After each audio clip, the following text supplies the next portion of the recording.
Welcome to EV Hub Live.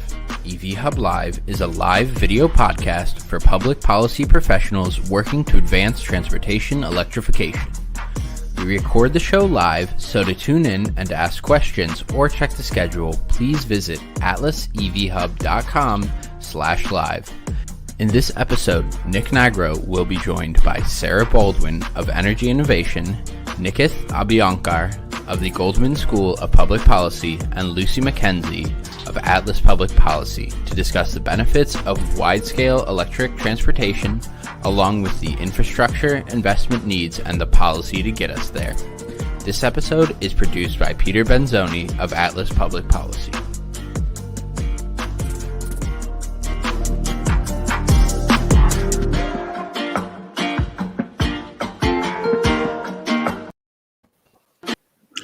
Hey, thanks, Peter. Welcome to EV Hub Live. I'm Nick Nigro, your host. Very excited to have our guest here today with us. We're going to talk about EVs and climate emissions on a very timely day. It is Earth Day, so happy Earth Day to everyone out there. And also a little happy birthday to Atlas Public Policy. It's our 6th birthday today, so special days all around. So we're going to jump right into it. Nikit, I want to hear about the study you did at the Goldman School of Public Policy, a great institution for anybody who's went there, who had the pleasure of going there, along with your work with Sara's team over at Energy Innovation. So give us the top line benefits you see from 100% transportation electrification. Excellent. Well, first of all, thank you for the opportunity. So let me briefly describe exactly what is it that we did, and then I can talk about the benefits. So what we looked at is, first, can we aggressively electrify all the vehicle sales in the US in the 2030 to 2035 timeframe? We specifically looked at electrifying all the new vehicle sales for passenger cars by 2030. And all new vehicle sales for heavy duty and medium duty trucks by 2035. We assess the technical feasibility, the economic opportunity it may create, and other environmental impacts that this may get us. And what we found was pretty startling and also to some extent surprising for us. So there are three major benefits as we see it. Number one is just the simple, massive economic benefits of switching to electric vehicles. Electric vehicles right now are a little more expensive in terms of upfront prices, but they're much cheaper to own and operate in terms of maintenance and fuel costs and so on.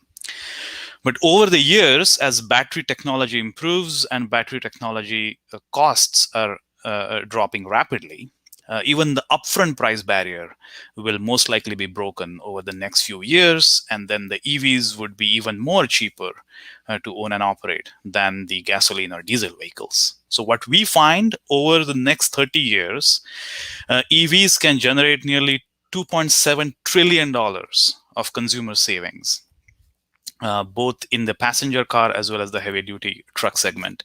This is equivalent to nearly $1,000 of consumer cost saving every household for every year on average for the next 25 to 30 years. So that's one big economic saving. The other big saving is the environmental benefit. So transport sector is the largest source of greenhouse gas emissions from the US. So that's why the greenhouse gas emission reduction is significant. At what we estimate is by 2035, we can actually go to nearly 56% reduction in the overall greenhouse gas emissions from the ground transportation sector. And quick question on that. Did you guys run your numbers and how it compares to what President Biden just released as the US target for emissions? I'm glad you asked. That's precisely my second point. Oh, okay. Is if you look at the 2030 impact of this target, then this coupled with grid decarbonization takes you to nearly 35 to 40% economy-wide emission by 2030. So it really takes you almost most of the way to 50%. So which is in itself is a pretty significant finding. And then the other environmental benefit is local air pollution. Because, and particularly from heavy duty trucks and other highway traffic. So what we find is it reduces the local air pollution by nearly 90 to 95% by 2050, and as a result, can avoid nearly 150,000 premature deaths over the next 30 years. And this is a big environmental justice issue because several studies have documented that most of these environmental costs of local air pollution, including premature deaths and other morbidity problems, are disproportionately faced by the frontline communities, the low-income communities, the communities of color. So this is a major environmental justice issue. And the third important benefit is creation of additional jobs. So we also looked at what does it do because EVs need less maintenance. They do not need oil change and so on and so forth. They do not need to refuel every now and then. So as a result, there is always this concern that, well, you know what, electric transformation is always going to reduce jobs in the auto sector. So we looked more closely at that. And what we find is that's not really the case for two reasons. Number one is the gas cars are not going to magically disappear like tomorrow. We are only talking about electrifying the new vehicle sales. So the gas cars are still going to remain on the road for the next 15, 20 years or so. So the maintenance jobs will reduce, but they will not vanish overnight. Mm-hmm. And number two, just the additional job creation in the EV industry, batteries manufacturing, cleaning up the grid, building the charging infrastructure, and so on, far outweigh the loss of jobs in the maintenance sector. And third important point is because of this huge consumer savings, there is something called induced jobs. So consumers take these savings and they go spend on other things, which creates economic activity and creates additional jobs in other sectors. So if you add all of these three things up, what we find is this electric vehicle transformation actually creates 2 million additional jobs by 2035. So these are huge numbers. There was something like, I pulled out a number of 1.3 trillion in avoided health and environmental damages. I want to hear a little bit more about how you're estimating this. I also want to know, why don't you think we're already doing the things in your report? Because if there's so many benefits, like what's holding us up? Yeah, great questions. So let me start with the environmental benefit number. Mm-hmm. We estimate about $1.3 trillion of environmental benefit over the next 25 to 30 years. So there are two components to it. One component is the avoided carbon dioxide emissions. Mm-hmm. And the other component is the avoided premature deaths. So the way we estimate the benefit is carbon dioxide emissions have a cost of carbon associated with it. I mean, several studies have estimated what is the social cost of carbon, and that happens to be anywhere in the ballpark of $40 to $60 per ton of carbon emitted. Mm-hmm. So we use that to estimate the carbon dioxide benefit. And then there is the value of statistical life, meaning that, typically when a life is lost prematurely, what is the economic loss to the economy and to that family and so on? How do you make an estimate for that? That's a deeply ethical question. Yeah, I completely agree. But there are some kind of standard economic methods that have been developed, at least in the standard neoclassical economic framework.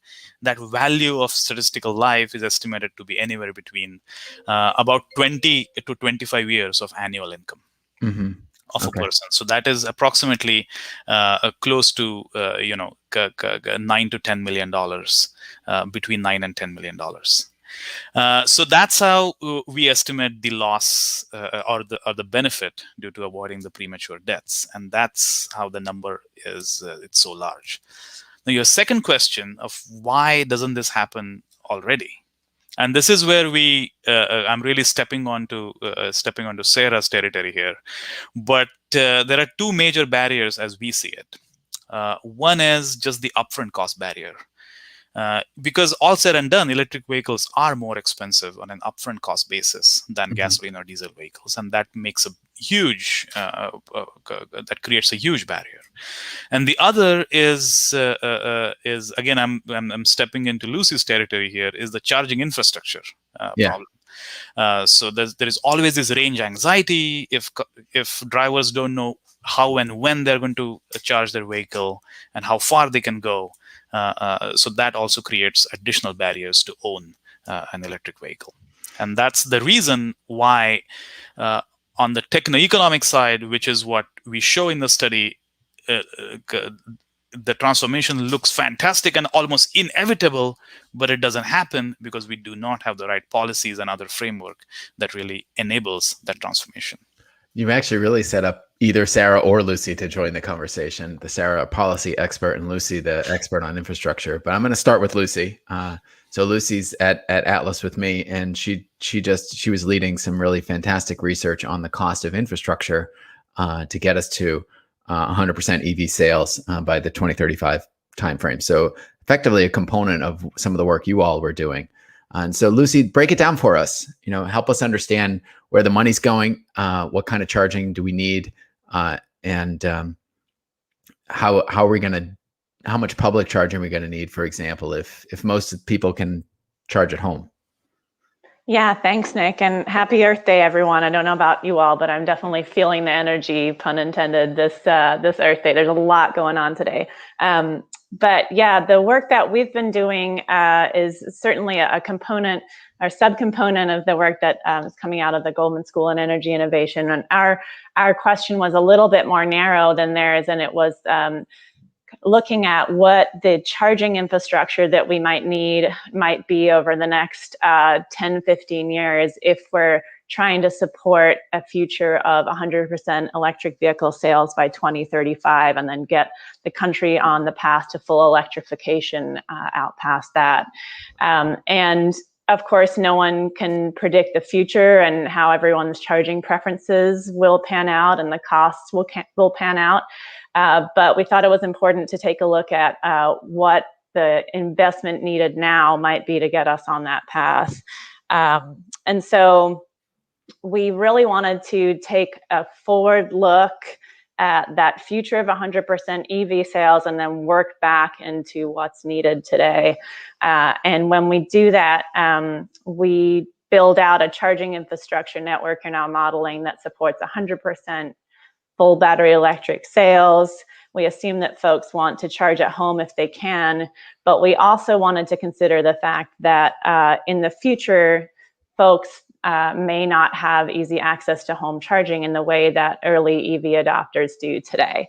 And so right now, when you look at the data, the percent of folks that are charging at home that have an EV is really high in that 80-90% kind of range.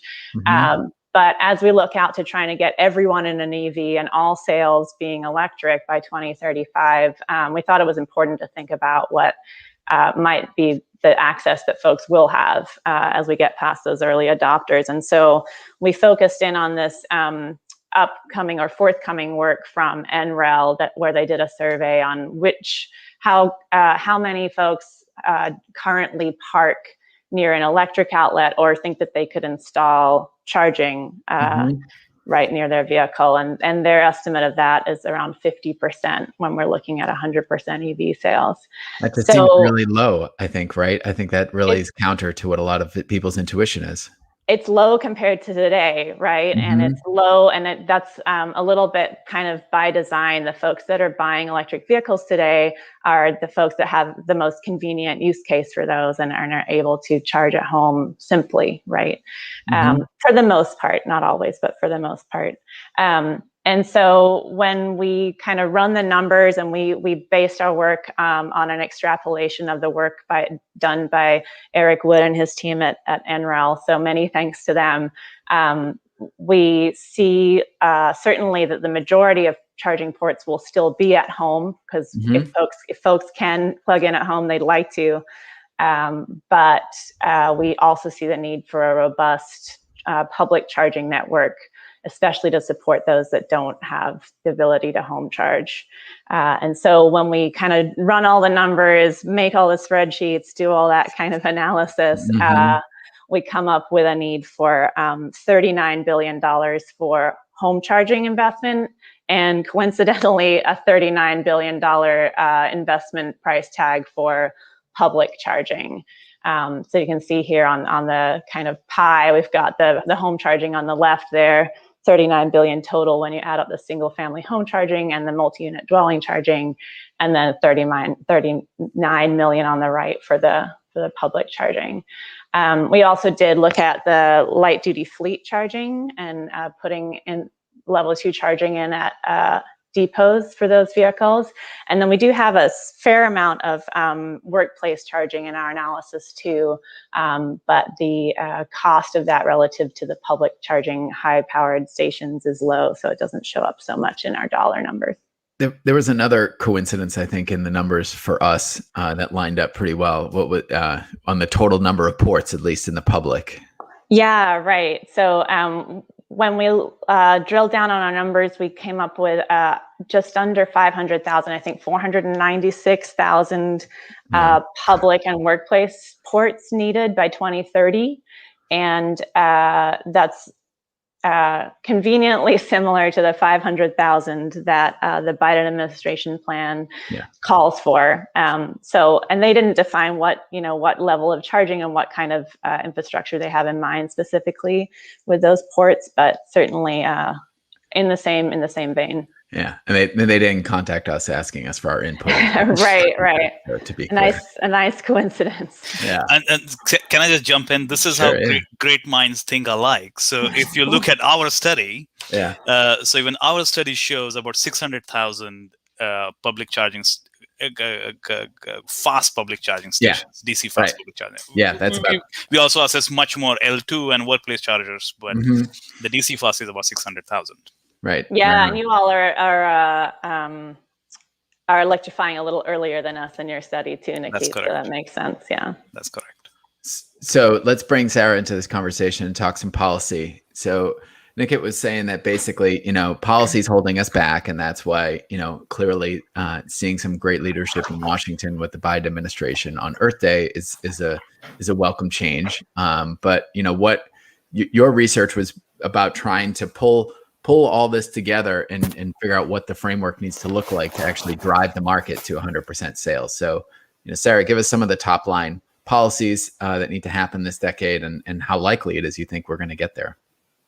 Yeah, excellent segue there. And yeah, we know that, embedded interests and historic infrastructure build out on the gas and oil side has definitely hindered our ability to move more swiftly to an EV-centric transportation electrification future. We definitely believe that the call for strong policy could not be made more loud right now, and we're hearing it, seeing it, and it is a really exciting time. But yeah, we have a lot to overcome, and honestly, if you look historically at the early 1900s when we had horse and carriages and bicycles, basically the dominant transportation modes on the streets, the introduction of a vehicle at that time was certainly unprecedented, and no one thought this was going to take over. It happened within 2 decades, and it happened very quickly. There were, policy drivers, market drivers, and consumer drivers, all of which, that was a pun, I realize, all of which created that transformation. But yeah, as you mentioned, Energy Innovation created a companion policy report to the UC-Berkeley Grid Lab 2035 report with an eye to, okay, if we can, and it's feasible and it doesn't disrupt grid reliability, and we have a lot of benefits to seize, how do we do it? And what are the kind of the policy packages that need to be enacted relatively quickly in order to get there by a 2030/2035 timeline? And we found that, they kind of all fall into about 6 categories of policies. So strong national and state standards being the big driver, the huge lever that can really get us there quickly. Targeted incentives will continue to be important, especially in the early years as we try to bring down costs even further. strategic charging infrastructure, of course, which Lucy just articulated very well.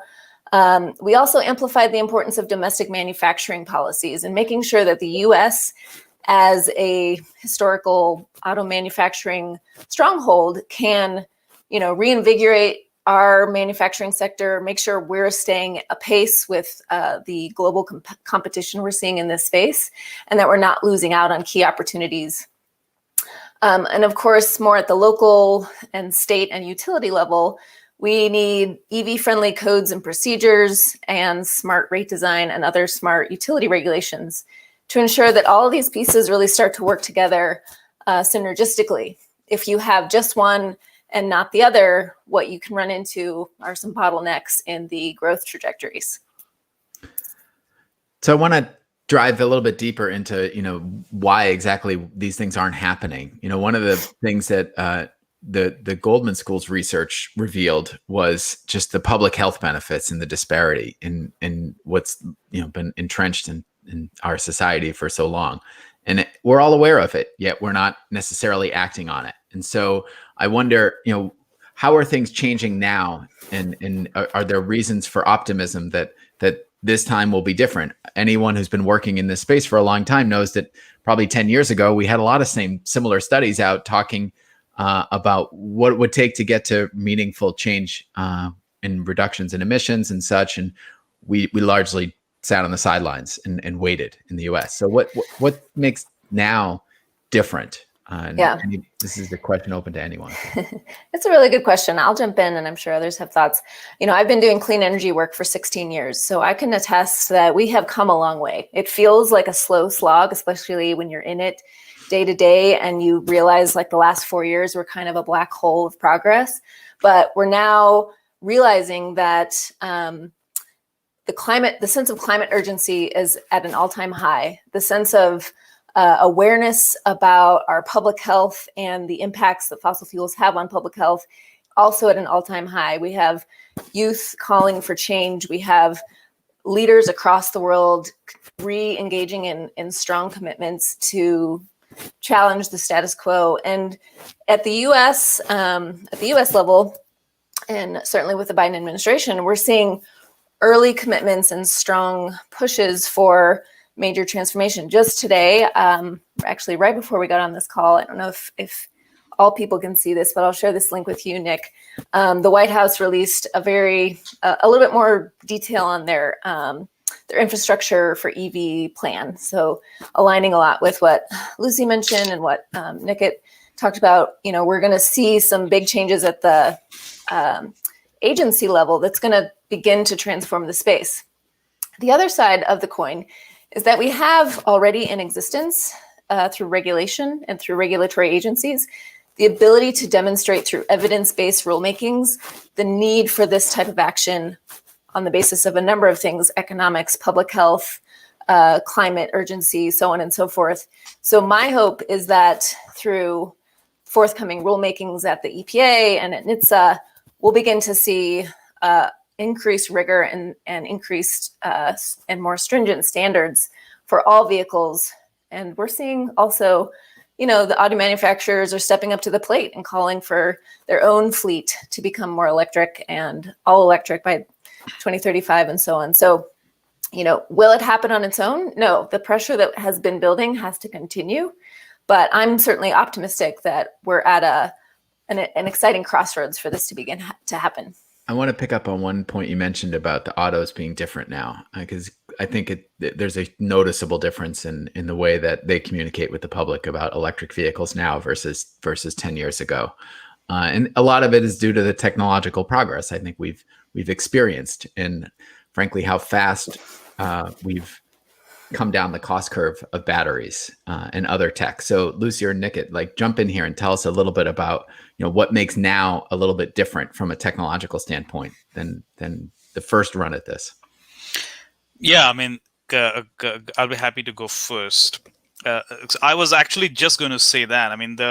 In addition to this big policy and political change, just the sheer core technological change has been phenomenal. As you rightly mentioned, Nick, one is just the dropping cost of batteries, but in addition to that, the technological advances in energy density, the specific energy, the fast charging capability of the batteries really sets all these cars apart. For example, now most auto manufacturers are already offering 200 or 300 mile EVs as a standard feature. And that really puts them at par with other gasoline vehicles. Similarly, most auto manufacturers' batteries are capable of 1C charging. Or in fact, most Tesla is also capable of 2C charging, and the commercial state of the art is 4C charging, which was not feasible even 5 or 6 years ago. And that really sets things apart in terms of performance as well as cost. And what the way it changes the narrative, which also helps shift policy and the political positions around it, is to save the environment and to avoid the environmental cost. Now one doesn't have to sacrifice the economic welfare. So those two do not become orthogonal objectives that are mutually exclusive. One can be environmentally beneficial and also create significant economic welfare in the system. There was, just before Lucy goes, there was this study by National Academy of Sciences. I remember this was probably 7 years ago now or so. And it was modeling, cost of vehicles and which vehicle is going to make most sense out in like 2040, 2050 timeframe or something like that. And the first time they said that an electric vehicle might make financial sense. For the first time, the NAS was saying that, but they were still estimating it to be a 100-mile BEV. Yeah. As if like that was going to be where we would end up. And now here we are, like you said, we're in, long range EVs, battery electrics. It's a very different market than where we were. So Lucy, go ahead, build off where we were going. Yeah, so I would say for me, the turning point and when I really felt like we're in a shift is seeing the first Super Bowl commercial for an electric vehicle. I think that's when I really felt in my heart that we'd turned a corner. It's not the vehicle that everyone's going to drive. And I recognize all of us have identified gaps and areas we still have a lot of policy work to do on. But when you have Will Ferrell making EV commercials, when you have the market picking it up, and when I think another thing that's different is we've had so many more people experience being behind the wheel of an EV and people love driving them, right? And that is so in our corner when we're trying to push forward for climate focus, that people like driving EVs. And so I think that market shift is starting to happen. The investment signals have been put out there by the Biden administration and others. The zero emission vehicle states are really pushing the automakers to sell these vehicles. And so it hasn't happened in a vacuum. It's happened with huge policy support, with a lot of us in the kind of spreadsheets doing the analysis of what we need, and then a lot of other policy wonks figuring out the details of how that needs to go and putting it in the state legislatures. But it's moving, it's pushing forward, and it's getting there. So I'm really excited about that. Yeah, and I totally hear all that. One concern I have and one worry I have is just about the politicization, essentially, of the issue. Some years ago it was politicized for sure, and you can imagine that coming around again in order to make it into a political football, and that will end up likely causing some stagnation in the policy framework. So, to Sara first, like how do we avoid that? How do we make it not about politics, when everything in our culture seems to be political at this point? Boy, Nick, that's the $1 million question, isn't it? Well, first of all, you got to turn. You're the $1 million brain. Go ahead. Yeah. Well, first of all, I think what I see happening is that the conversation in the media is helping to level set a lot of the hyperbole that we tend to hear from the political voices. When you're starting to see everyone, outlets like the Wall Street Journal and The Economist and, all the way up to The Atlantic and New York Times, all covering this with an angle on the economic benefit, the domestic revitalization benefit, the recovery aspect. I do think that helps. Certain media outlets could probably do a lot better at telling the story without politicizing it, but they get a lot of benefit from being political. But at the core level, I think there are far more conversations happening behind the scenes that are, attempting to find the neutral ground, the middle ground. And I know that, we're all in several of them throughout the work that we do. And that's where I see the progress being made. Mm-hmm. That which, gets the most attraction in a kind of more politicized ways is not necessarily reflective of the truth on the ground, so to speak. Again, I'll just go back to the fact that, we know that automakers can be somewhat flippant in their strategy and their approach, as, GM was a kind of a good example of an about face. But I'm hopeful that the global pressure to seize this market now is going to actually ensure that they step up and say, no, this is actually in our best interest. And they're kind of on the line for demonstrating that they can, sustain good, high-paying jobs and make sure that the auto industry itself is able to compete. And that's what I think it's going to come down to. Yeah, one thing just on that jobs and competition thing, our friends at the Southern Alliance for Clean Energy, SACE, we've been doing a lot of work with them over the last year or so, looking at the economic opportunity for electric transportation in the southern states. And, the hit list keeps coming with announcements of new factories, new jobs, more manufacturing going to those states. And it's electric, whether it be Arrival or GM in Tennessee or elsewhere. Those states are competing over those jobs, and I think that might help with some of the depolitization of it, given the politics of those states. But I'm not sure. So, Nikit, do you want to talk at all a bit about how the research you were doing might help cut through some of the cultural issues we have right now? I mean, I can make a point which may be slightly tangential, may not cut through it. So please bear with me. So as I see it, there are three main issues here. One is just the simple issue of jobs and new investments and so on. Mm-hmm. And second, and in my opinion, also equally important, is the one of international competition. Mm-hmm. So let me talk about that because that's a little easier to talk about.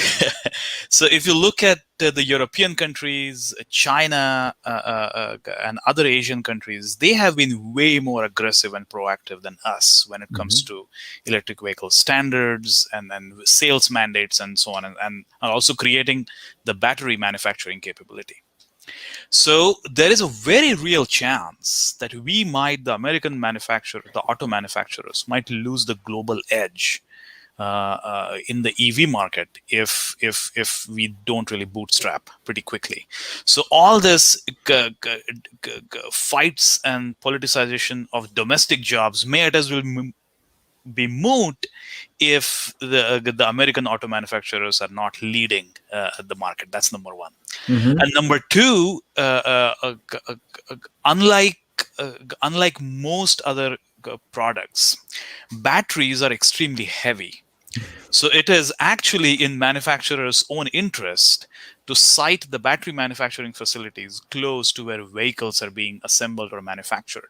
Right. So that creates additional opportunities for creating local jobs, even in the battery manufacturing space, in addition to the auto manufacturing space. So I don't know if that really cuts through it. No, that helps a lot. And I want to bring Lucy in to talk a little bit about the power companies because, Lucy has a lot of experience working with electric utilities. And right now, if you look at who's leading the charge on infrastructure across the country, it's hard to see anyone who's doing more than the electric utilities. And so, those companies are operating in every state, and there are filings and proceedings going on in every state. So, Lucy, tell us a little bit about how you see them helping lead and accelerate this transition. Yeah, certainly. Well, I think it's been shown before, and our charging infrastructure analysis just continues to show that it needs to be an all hands on deck kind of approach to the charging infrastructure build out, especially when it comes to fast charging, because, as many have identified previously, it's a tougher business case, especially in the near term, to jumpstart that market.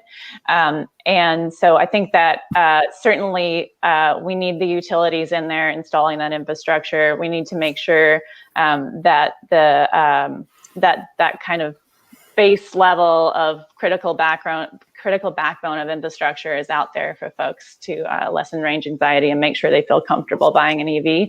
And I think the utilities are a really important player in that space. I would say too, just to the political question you had, Nick, of what are the political challenges and how do we make sure we push through those and overcome those. I think that it's really critical to keep in mind the cogs in the wheel that Sara showed earlier, and the fact that all of these policies really need to work together to push electric vehicle adoption.